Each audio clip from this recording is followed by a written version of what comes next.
Apakah semua orang yang puasa bisa mendapatkan 4 kemuliaan tadi atau tidak? Ini poinnya. 4 itu kalau digabungkan jadi takwa namanya. Singkatnya, apakah semua orang puasa pasti bertakwa? Ya, tanyakan Al-Quran. Apa jawaban Allah di Al-Quran? Dijawab langsung di ayat Siyam. Al-Baqarah ayat 183. Ya ayyuhalladzina amanu kutiba alaikumus kama kutiba alal ladzina min la'allakum. Nah, kalimat tattaqun itu diawali dengan kata la'allakum. La'alla itu namanya harfu taraji. Saya ulang ya, di ilmu nahwu la'alla disebut harfu taraji. Al-Imam As-Suyuti berkomentar begini. Setiap ada satu harapan, keinginan besar yang ingin dicapai, tapi diawali dengan kata la'alla atau la'allakum, ini menunjukkan bahwa harapan itu tidak mungkin bisa dicapai kecuali dengan kesungguhan, keseriusan.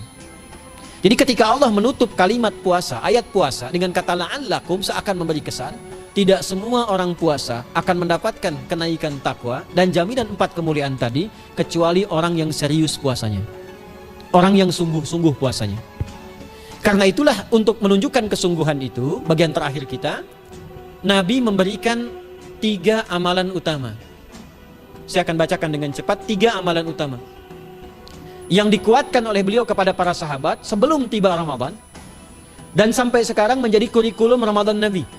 Jadi kalau ibu bapak ingin mengeluarkan kurikulum Ramadan Nabi, nanti bikin agenda saat Ramadan. Ya, supaya nggak pusing nanti. Kalau masuk hari pertama apa yang dikerjakan, hari kedua apa yang dikerjakan, subuh apa, siang apa, sore apa. Cuman nanti saya berikan 3 yang pokok ini. Ada 3. 1, meningkatkan sholat. Saya ulang ya, meningkatkan apa? Salat. Kalau meningkat, secara singkatnya berarti bertambah dari yang sekedar fardu, tambah dengan apa? Sunnah. Maka dari sekarang, keluarkan semua jenis salat-salat sunnah. Keluarkan dari sekarang apa saja, siang dan malamnya. Yang rawatib, ada berapa rawatib? Rawatib 12. Ya, rawatib itu yang melekat dengan salat fardu dan menentukan untuk memperbaiki salat fardu. Menambah, jadi kalau kurang khusyuk ditambah dengan sunnahnya disebut rawatib. Bisa sebelum, bisa setelah salat fardu. Ada 12 dari hadis Nabi SAW.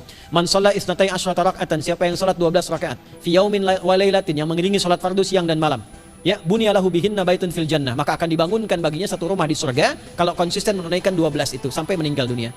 Sahabat yang mendengar itu mengatakan kompak semuanya, sejak mendengar hadis itu kami usahakan istiqomah sampai meninggal tidak meninggalkannya. 12 itu 2 sebelum subuh, cepat. 4 sebelum zuhur, 2 setelah zuhur, 2 setelah maghrib, 2 setelah isya. 2 rakaat sebelum subuh, 4 rakaat sebelum zuhur. Kalau nggak bisa 4 rakaat, karena terbatas waktunya, boleh 2 rakaat, khusus untuk sebelum zuhur. Kalau nggak bisa 4, boleh berapa? 2. Dalilnya hadis Ibnu Umar radhiyallahu ta'ala anhuma. Kata beliau, hafidtu asyra rakaatin, saya hafal 10 rakaat dari Nabi SAW salat sunnah. Maka menyebutkan sebelum zuhur 2 rakaat. Baik, jadi 12 ya, 2 sebelum subuh, 4 sebelum zuhur, 2 setelah zuhur, 2 setelah maghrib, 2 setelah isya. Ini yang disebut dengan rawatib. Jamak dari kata ratib. Di luar ini mutlak. Mutlak ini ada yang berdampingan dengan salat fardu, ada yang terpisah. Contoh yang berdampingan, 4 rakaat sebelum asar. 4 rakaat ini bukan disebut rawatib, tapi salat mutlak. Cuma waktunya berdampingan dengan salat fardu. Jadi dia nggak memengaruhi salat fardu, cuma punya keutamaan sendiri. Apa keutamaannya? Hadis Ibnu Umar radhiyallahu ta'ala anhuma, ketika beliau menyampaikan qala Nabi sallallahu alaihi wasallam rahimallahu mar'an shalla qabla al-'asri arba'an. Allah akan menambahkan rahmat pada orang yang terbiasa salat 4 rakaat sunnah sebelum salat asar. Jelas ya? Baik. Kemudian apalagi setelah itu? Salat di antara 2 adzan dan 2 adzan ini, adzan dan iqamah. Ya, di antara adzan dan iqamah. Tahiyatul masjid. Apalagi misalnya salat duha. Duha dibagi 3. Awal duha itu kurang lebih 1,5 jam setelah salat subuh. Subuh sekarang misal 4:30, maka jam 6 muncul awal duha. Namanya syuruk. Saya ulang, salat apa namanya? Syuruk itu salat awal duha. Jumlah rakaatnya 2 rakaat. Man shalal ghadata fil jama'ati, thumma yaqudu yadhkurullah subhanahu wa ta'ala, fa yusalli rak'ataini, fa kana alaihi ka ajri umratin wa hajjin, ya ka ajri ummatin wa hajjin tamatan. Siapa yang salat subuh 2 rakaat dengan berjamaah, ya, dan umumnya kalau berjamaah bisa ke masjid di masjid.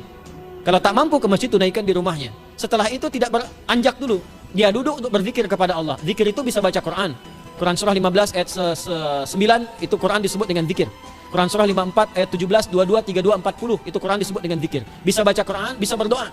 Doa disebut dengan zikir. Quran surah ke-7 ayat 205. Ya. Bisa dengan apa lagi? Bertafakkur, ya, mengaji, ta'lim itu disebut dengan zikir. Ali Imran ayat 190 191. Alladzina yadhkuruna Allaha qiyaman wa qu'udan wa 'ala junubihim wa yatafakkaruna fi khalqis samawati wal ard, ya, disebut dengan zikir. Bisa bertasbih. Zikir pagi petang, kalimat-kalimat thayyibah ada itu di Quran surah ke-4 ayat 103. Jadi habis salat subuh zikir dulu. Doa dulu, zikir dulu, belajar dulu, tafsir dulu. Setelah itu muncul syuruk. Perjalanannya disebut isyraq, melewati masyrik, 1 tombak bayangan, dia sholat 2 rakaat, itu pahala sholatnya senilai haji dan umrah. Sempurna. Bukan sudah haji, bukan. Mau kemana? Ibu mau haji dulu? Tidak. Ya, hajinya nanti, bulan Dzulhijjah. Tapi senilai haji dan umrah, itu 2 rakaat. Awal duha disebut apa? Syuruk. Pertengahan duha, sekitar jam 9, jam 10. Jumlahnya 2-4 rakaat. Ya, 2-4 rakaat. Apa fungsinya? 1, mengganti seluruh zikir yang ada dalam tubuh kita. Mata berzikir, telinga berzikir, lisan berzikir, bisa diganti dengan 2 rakaat duha. Itu waktunya pertengahan duha. Kurang lebih dari jam 8, 9, 10 lah. Kurang lebih 3 jam itu. Ya. Yang kedua, bisa menghambat atau menghentikan, menahan satu musibah umum. Misal ada kebanjiran nih atau macet nih. Orang-orang kena macet. Bapak yang biasa sholat duha pertengahan itu tiba-tiba ditolong oleh Allah, dibebaskan. Tiba-tiba ada orang datang, Pak lewat sini di sana macet. Atau dibimbing ada kontraflow. Itu manfaatnya duha tuh. Yang pertengahan. Yang terakhir adalah akhir duha. Sekitar jam 10 sampai jam 11 menjelang ke zuhur. Ya, akhir duha itu jumlahnya dari 2 bisa 4 sampai 8 rakaat. Di antara manfaatnya bisa mempermudah datangnya rezeki dengan izin Allah Subhanahu wa taala ketika ikhtiar. Itu duha. Nanti ke malamnya silahkan tahajud, tingkatkan tarawihnya sampai ditutup dengan witir. Itu salat. 2 yang terakhir saya cepat, 2 yang terakhir adalah banyak berinteraksi dengan Al-Qur'an. Ada 3 caranya. 1, banyak membaca. Itu namanya qiraah. Silahkan Bapak Ibu siapkan dari sekarang, targetnya khatam misalnya 1 kali, berapa juz? 30 juz. Kalau mau gampang bagi 30, berarti 1 hari berapa? 1 juz. Paling gampang lagi, supaya nggak capek ngajinya, supaya nggak capek, bagi 1 juz 5 waktu sholat. Contoh, juz pertama itu Al-Baqarah plus Al-Fatihah. Al-Fatihah saya nggak hitung lah karena sudah hafal ya. Al-Baqarah itu 141 ayat, juz pertama. Bagi 5, 28. Jadi setiap ketemu waktu sholat, bagi 2 lagi, 28 bagi 2 berapa? 14. Sebelum sholat baca 14 ayat, setelah sholat baca 14 ayat. Itu 14 ayat tuh paling-paling nggak nyampe 5 menit Bu, Pak. Kalau investasi 10 menit setiap waktu sholat, bagi 2 kita baca 14 ayat, itu insya Allah selesai Ramadan khatam Quran. Itu udah rumus. Ya, tidak cukup dengan amin, siapkan dari sekarang. Siapkan.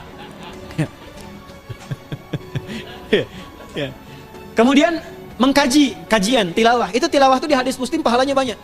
Ya, majtama'a qaumun fi baitin min buyutillahi. Ya, kita ngajinya Quran hadis ya, biar lebih kuat dalilnya. Majtama'a qaumun fi baitin min buyutillahi yatluna kitaballahi wa yatadarasuna fi ma bainahum. Ya, siapa yang bisa tilawah Quran, ngaji, tafsir, keluarkan misalnya untuk Ramadan 10 hari saya pengen tahu Al-Fatihah. Itu ketika dilakukan punya 4 keutamaan. 1, ghasyiyatuhum rahmah. Selama ngaji rahmat Allah dibentangkan. Kalau pengen doa cepat dikabulkan, kalau istighfar diampuni. Yang kedua, awas ini nazalat alaihi musakinah, diberikan ketenangan dalam jiwa. Bapak Ibu pengen di rumah tangga nyari sakinah, isi dengan Quran di rumah. Amalan terakhir infak. Ya, hadisnya dari Ibnu Abbas, Ibnu Abbas radhiyallahu taala anhuma, qala, ya, beliau mengatakan kana Nabi sallallahu alaihi wasallam ajwadan nas wa ajwadu ma yakunu fi Ramadan. Adalah Nabi sallallahu alaihi wasallam itu orang yang sangat luar biasa dermawan dan lembut. Dan bertambah dermawan lagi ketika tiba Ramadan.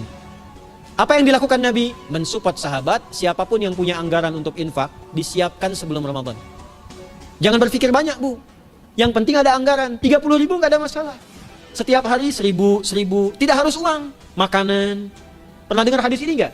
Siapa yang memfasilitasi bukaan orang puasa, walaupun dengan sebiji kurma dan sehirup air, maka dia mendapatkan pahala seperti orang puasa itu tanpa dikurangi sedikit pun. Ada? Hadisnya sahih di At-Tirmidzi. Tapi bukan berarti nyari kurma ke Tanah Abang setiap hari 1. Terus minumnya 1 sedotan aja ganti-ganti. Ya, maksudnya apa? Yang paling minimal kita bisa keluarkan. Itu pahalanya 700 kali lipat dikali 10. Paling standar. 700 kali itu standar biasa di hari ini. Dalilnya Al-Baqarah ayat 261 yang dibacakan Adinda tadi kita itu. Ramadan kali 10 lagi. Maka dari itu disiapkan dari sekarang untuk infak. Kalau kami di desa itu, ibu saya selalu kalau Ramadan itu RT-nya setiap rumah. Ini untuk bukaan hari ini rumah A, rumah B, rumah C. Bukaan besok rumah A, rumah B, rumah C. Boleh tuh di PWM Pak dipraktikkan. Ya, misalnya anggota perserikatan siapa dikasih kesempatan Mungkin nanti yang lain kurmanya, yang ini misalnya jeruknya, yang ini ininya. Setiap ada bukaan, ya kirim ke yatimnya, ya kemudian ke pondok-pondok asuhan Muhammadiyah yang tadi disebutkan sekian ribu itu, cari pahala, cari pahala. Ya, saya kira itu yang bisa saya sampaikan. Sampai dengan batas waktu yang diberikan, semoga bermanfaat dan semoga Allah Subhanahu wa taala memberikan kemuliaan kepada kita semua, kesehatan, dan saya yang terakhir saya ingin sampaikan doa penting. Tolong hafalkan doa ini. Dan ini doa yang diajarkan Nabi menjelang Ramadan, supaya mendapatkan kesehatan, kekuatan, keselamatan untuk beribadah saat Ramadan. Hadisnya di At-Tirmidzi, nomor hadis 3254. Qala, langsung saja, qala Nabi sallallahu alaihi wasallam, Allahumma ahillahu alaina bil yumni wal iman was salamati wal islam Rabbi wa rabbukallah. Nah, itu tolong nanti dihafalkan, tadi sudah direkam, dibimbing. Nanti ketika ditetapkan masuk awal Ramadan, bacakan itu. Ya Allah, anugerahkan awal Ramadan kepada kami dengan ketenangan, kedamaian, kekuatan iman, keselamatan, sehat, nggak sakit sampai selesai puasanya, diberikan kekuatan untuk ibadah dalam keislaman, dan diikhlaskan hanya karena Allah Subhanahu wa taala. Subhanakallahumma wa bihamdika nasyhadu an la ilaha illa anta nastaghfiruka wa natubu ilaik. Wa akhiru da'wana anil hamdulillahi rabbil alamin. Wal 'afu minkum fastabiqul khairat. Assalamualaikum warahmatullahi wabarakatuh.